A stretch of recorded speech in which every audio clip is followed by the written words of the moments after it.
wonderful, delightful person. So when he got there, somehow it felt like all four of us had been there all along. And so all I can say is all of us cried the entire time. We couldn't stop. I don't know why. Even though, and like, you know, we have emotional scenes where we can cry and then we stop and we laugh about it. And we were all just like yelling at each other, stop crying, because we were making the other one start again. And we're all like, he's like, you're leaking. I'm like, you're leaking. We couldn't stop. The cameramen were crying. The prop people had to walk away because they were sniffling. We were like, see, not just us. So it was bizarre and amazing and a very, very memorable, like an experience I'll remember forever. It was fantastic. And we were so happy that it was well received. And then they leaked it on purpose because nobody could keep it a secret. So they did the whole magazine and all that stuff. I was like, why are you spoiling it? They're like, no, because people are going to want to look forward to it. And they're going to find out anyway. So we might as well make a big deal about it.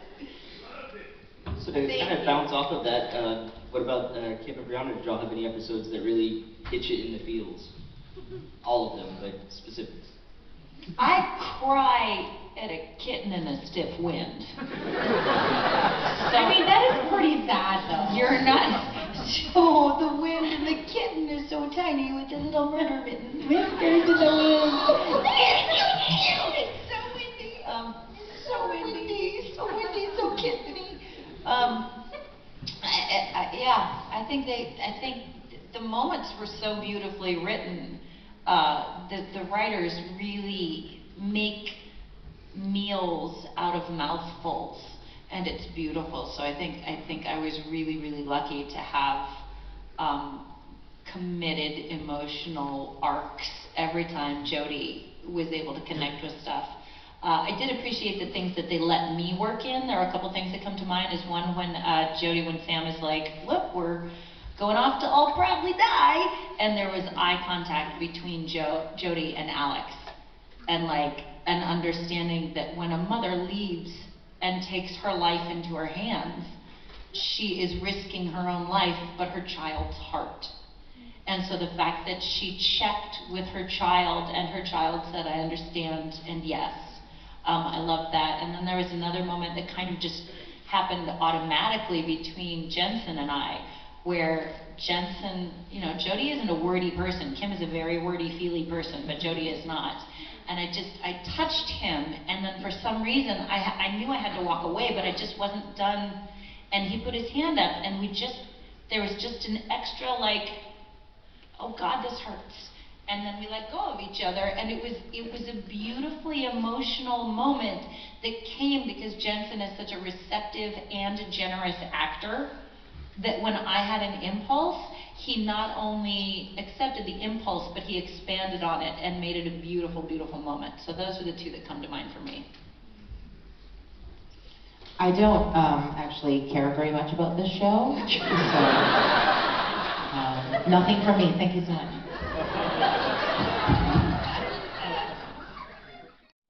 I was just kind of curious of if Jeffrey Dean Morgan recovered after being pinged in the nether regions like he was in that one blue. Oh my God, I was going to bring that up. So I was actually on set for that episode. Do you remember? Because it was the last day. That scene was the last day before the like Christmas party. Everybody kind of just has a couple cocktails after they're done shooting on set. And I live in Vancouver, so they were like, come on down. And I was like, and it was so awkward, because I'm having like a cocktail on the side, and they're fucking weeping. And I'm like, are we ready to party or what? Get this over with. And then it's honestly so beautiful. I can't hear anything because they're all having this beautiful, intimate moment. And then all of a sudden everybody starts laughing, and I go back to check the gate with everybody. And what was it that pinged them? So, yeah, I can't, gosh. It was in the gag reel, for people who don't know what we're talking about. Yeah. So there was a magic like marble. Yeah. And it was a magic white marble of some sort. And it gave you a wish. And Dean was supposed to wish for something else. And it read what his true wish was that his dad would come back and they'd have closure. So, you know, John appears in the bunker, but started messing up everything. So they had to smash the marble. And there were several prop marbles. Some were crushable, some were not. They had one that was not by accident, and so Jared goes, and we're all like, okay, this is it, goodbye.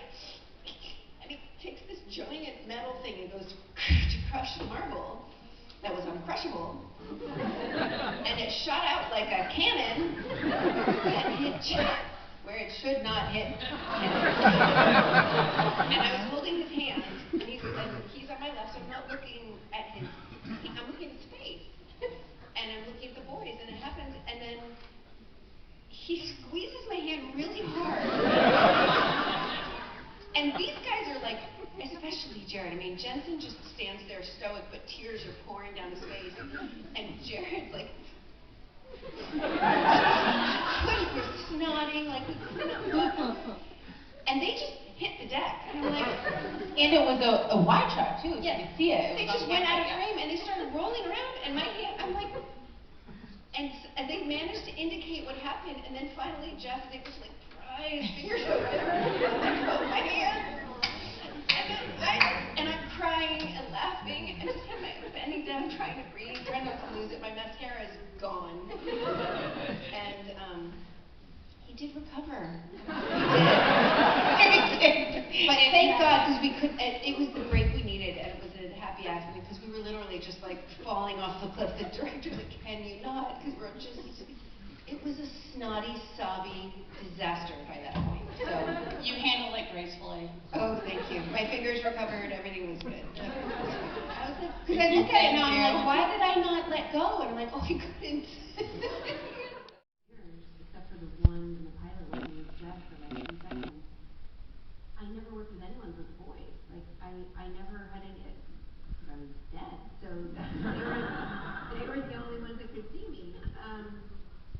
But at the convention, I get to meet all of you guys, and I also get to meet the rest of the cast, and they are, like, they're family. And, you know, some of them, a lot of them I got to work with later on, but we recognize how special it is. We recognize how special you guys are, the bond you guys have with each other, with us with each other. It's kind of magic. All the other shows are jealous. So don't tell them how we do it. Thank you so Thank much. you. First and foremost, I want to say thank you all for all the entertainment you've given us over the years. My question is all of us are clearly fans of different things, most of them are national and I'm wondering what you guys are fans of. What fans do you belong to? Doctor Who and Good Omens.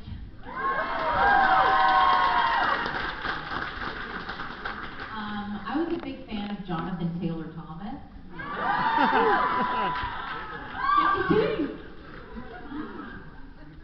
I told somebody that today who's 19, and she was like, "Who?" I think I'm on the other side. Who is that? Oh. I'll show you a picture later. Well, he was on Home Improvement. He's a full-grown man. It has nothing to do with the industry anymore, I don't think.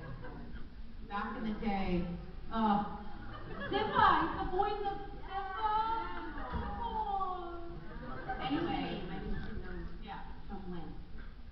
I'm actually a big like fantasy sci-fi fan. Battlestar Galactica. We watch every episode of every Walking Dead show.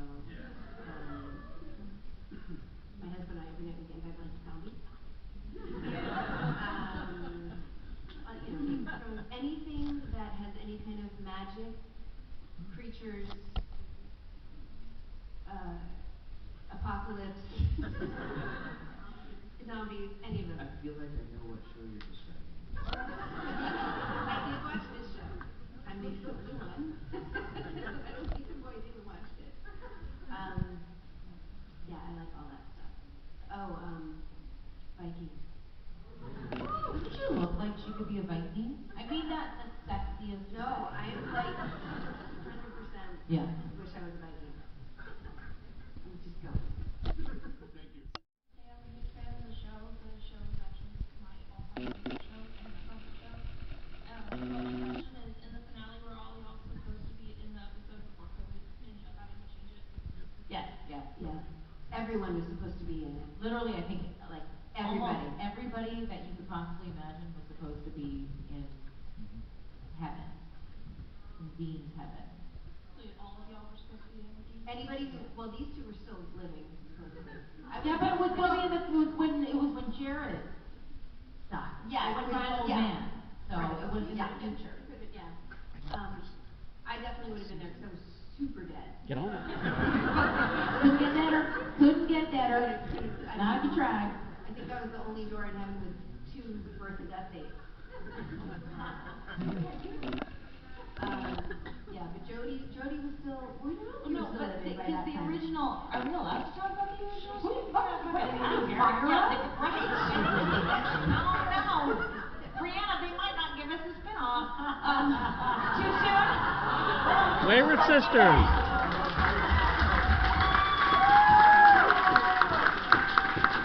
We should be trying to tell all books. Hi. So what did you learn at Pensacon? Kim Rhodes is really fucking salty. I'm not though. I love you. I'm happy I'm here. But yes, it was Sam's death that then led into the bar, and we were all supposed to be there. It was supposed to be Sam and Dean's heaven, which is, you know, fucking Kansas playing Wayward Son and all of us dancing and drinking and having fun. Yeah, like Kansas was supposed to be in it too. Yeah. So You didn't hear it here. I said. Yeah, it was, everybody was really bummed out because we were all excited. And there was also, and this is maybe only disappointing to me, but there was supposed to be a massive rap party in Vancouver where the show is shot. Right. That everybody was going to fly down for. Now you think of, there's crew members that live in Vancouver, and then there's the cast, and then there's the cast in LA, and then there's the crew in LA who are post-production. It's a massive, massive hundreds of people involved, and everybody was going to come down to celebrate the end of this show that lasted 15 years. Like, for some people, they were on board for the entire 15 years. And sadly, because of COVID, nobody really got that goodbye. Yeah, it was pretty sad. I was around when they were shooting the finale, because I live in Vancouver. And yeah, it was a strange, I think a lot of people had a lot of complicated feelings, and including some cast members, and people kept thinking, you know, we'll get to say our goodbye eventually. I think that there's hopes that if there is a convention in Vancouver, if the cast comes down, that they'll be able to celebrate with the crew. But yeah, it was a real bummer, that's for sure, the way things ended up. But I'm so grateful to the writers who, in a pinch, were able to write a beautiful, heartbreaking script, minus all of those major players. Thank you. Just wondering, as kind of a one for all of you guys, but just, is there anything about your characters that you didn't expect to connect with? I don't know if I've ever gotten that before. Is there anything we did not expect to connect with? I can say that in the 3rd episode when Mary had come back to life and she took the journal and took off and made the boys very angry and half the fandom hate her. I read that and I was mad. I was like, why? And after thinking, you know, because when they give you a choice like that as the actor, it's your job to make it the choice, you know? So rather than fighting it, I embraced it, and I really ended up understanding that in my brain that was the right choice, because she couldn't do that. She couldn't stay. She was too much. And a lot of people don't understand it, but I had to, and I didn't. It took me a minute, like after reading that, to like stop resisting it, because of course I wanted Mary to be like reunited with her sons and everything's perfect and it's great. It just was not. But that was the journey, and that's what made it such, because everything on Supernatural is a challenge. Nothing's like easy. So that, and now I'm like a staunch defender of all of it, and that was not what I had seen coming down the pike, and And, yeah, so that.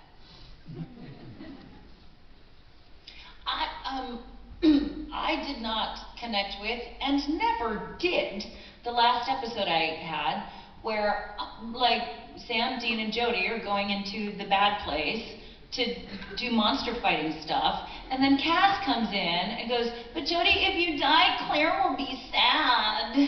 And Jody goes, "Okay, I guess I'll wait here then." The actual fuck? I disagreed with that so heartily, thank you, I disagreed with that so heartily that I called the writer. And I was like, no. At least let Jody put up the point of like, she doesn't seem to fucking care if she dies and breaks my heart. This is what being a family of hunters means. And they're like, oh yeah, you have a really good point. So they let me say it, and then they fucking cut it.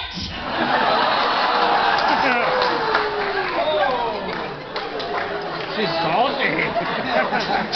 Just let her say it. Just let her say it. Please let her say it. It's the only way we're gonna get her to do the scene. We need her to do the scene. Just fucking let her say it. Okay, Kim, it's a really great idea. You can say it. Thank you!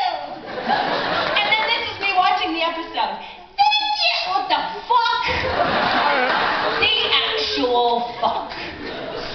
So yes, I'm still a bit salty about that one, but other than that, 10 years of decisions that were better than the ones I could have made that created a character I was really honored to play. Thank you.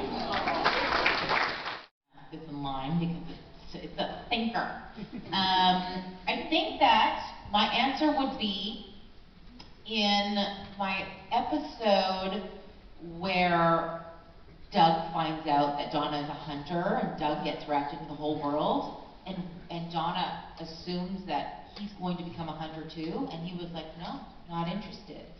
And so Donna, this is such a beautiful thing about Donna and the character of Donna and how they wrote her, is she was such a, they could have so easily wrote her as a very pedantic, Midwestern, woman who was, just simple. But they didn't. And that's not an easy thing to do, and it's not done that often, or sadly often enough in, TV shows that we watch.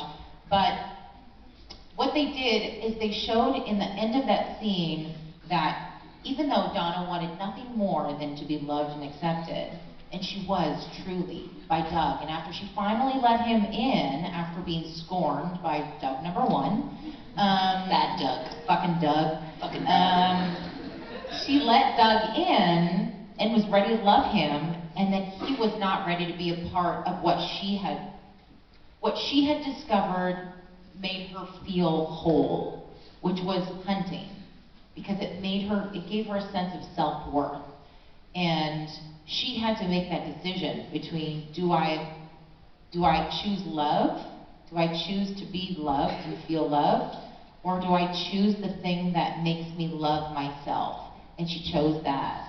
And that is not an easy thing to do for anybody, but I think especially for women and a woman who was not experiencing that much love in her life. I thought that was beautifully written. I felt honored that I got to act that. And yeah, it was kind of as you said, like a surprise to connect with that. So, great question. Starting the show, Sheriff Donna was a very curvy lady. I feel that. But that was a real focus point for the first part of her storyline. Doug number one was a dick. Yep. Doug the dick. There was the fat spa episode. There was a focus on dieting and whatnot. How did that make you feel as an actress? Because either way, you were beautiful. Yeah. But that's such a focus. Like, it wasn't just the character. It's Brianna portraying the Yeah. character. So how did that make you feel? That's such a great question. Thank you for asking that. So I, as an actress, even though I moved through the world with thin privilege, in Hollywood, in the industry, I am considered a plus-size person. And that's just the industry that we all deal with. So as an actress in the industry, that was not news to me. And it never, I had two things. I developed a thick skin about it, and also was just so used to it. and it was the industry, so I was able to choose to not take it personally. I still don't take it personally. However, it is important that we change the way we look at women's bodies in all aspects of the world and start moving away from the discussion about it, whether it be fat or thin or any toxic body positivity, and we start to move towards body neutrality, which means we don't discuss women's bodies at all. We take the focus away from that. And I think it's so beautiful that the writers did decide to do that. There was actually a scene, Kim and I talked about it, in Wayward Sisters. There was an original script for that pilot that ended up getting changed. Do you remember this? Where they were in the I don't diner. remember what we had She was for having dinner last night, so this is, So so you're gonna have to do this one on your own. Between Donna and Claire, where they were in a diner having a conversation, and there was a scene where the waiter comes and talks to Donna, and she orders burger and fries, and the waiter says something to her like, "Would you rather have a salad?" I know! So they cut that out because it was just so out of place. Why do we need to have a discussion about what Donna fucking looks like? It's not necessary. It has nothing to do with the plot, has nothing to do with the character. It was kind of the beginning of how she met Sam and Dean, and I thought it was such a beautiful way for her to be introduced into the show, because I think it represented a lot of what women go through, a lot of women who are underrepresented in television. And I'm so grateful and blessed to be able to be some sort of representation in that. And now we get to move away from that. Now we just get to look at women and go, what is her lived experience? And what does she love? And what does she hate? And it doesn't have to do with food or what she wears or anything like that. So this is a great question. I'm so glad that you brought it up. And I'm so excited to see women and people of all genders and sexual orientations and body types finally on the fucking screen, you know? Come back on Supernatural. So if there's a character that you could bring back permanently from the show, who would it be? And if there's a character you could kill from the show, who would it be? Yeah. Bobby and Crowley. Oh, wait, somebody else needs to say Charlie. I'm a Gemini. I picked both Bobby and Charlie to bring back. Charlie did come back, right? Alternate universe Charlie. She went to Oz. Like, I want to bring her back from Oz. Yeah. It was a different Charlie. It was the wrong Is it Charlie. Judy I told you I don't watch the show. Different Bobby, different Charlie, different, Osric, what was he? Kevin. Oh, that's right. He was Kevin Tran. Yes, Kevin Tran. I don't know. I don't know. Marrying. Third time's the charm. I would bring Dean back to life. Oh, spoiler alert. I think we're in an appropriate crowd for that. And who would I kill? Doug. Thank you. Doug. Good. Okay. Throughout the So far, entire so good. series, you always refer to them as my boys or our boys. Which ones were actually the favorite for each three of your characters? I don't think I ever referred to them as my boys. The question remains, Kim. I know. Maybe it was you boys. You boys, the boys. Sam and Dean. Which one? I'm neurodivergent. This is a very difficult question for me because favorite implies quantitative love. And I don't think that one of my favorite things about Jody is that she was not quantitative with her love. She was very, this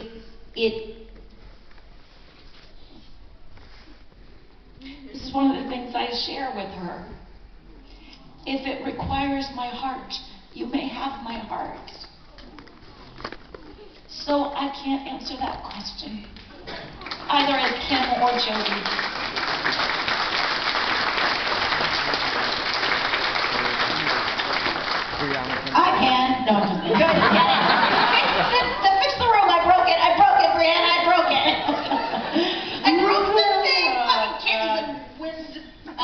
So I think Donna had a more of a relationship with Dean, just because they wrote that they hunted a little bit together. They would enjoy burgers together, donuts together.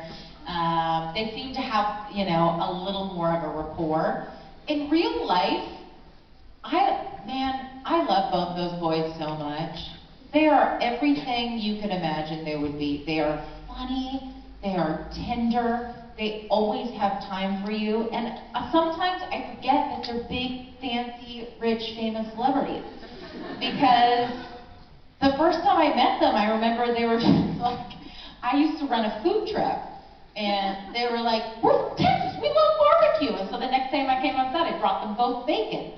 And they were just like, they're just like little puppies.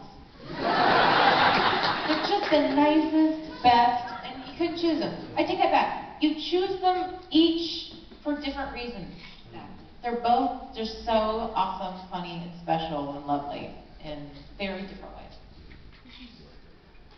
Final act. I mean, I think asking a mother to choose which one of her sons she prefers, unless one is like, no, that was a daughter and a son, which made it so much easier. I think that Mary was very much like Dean.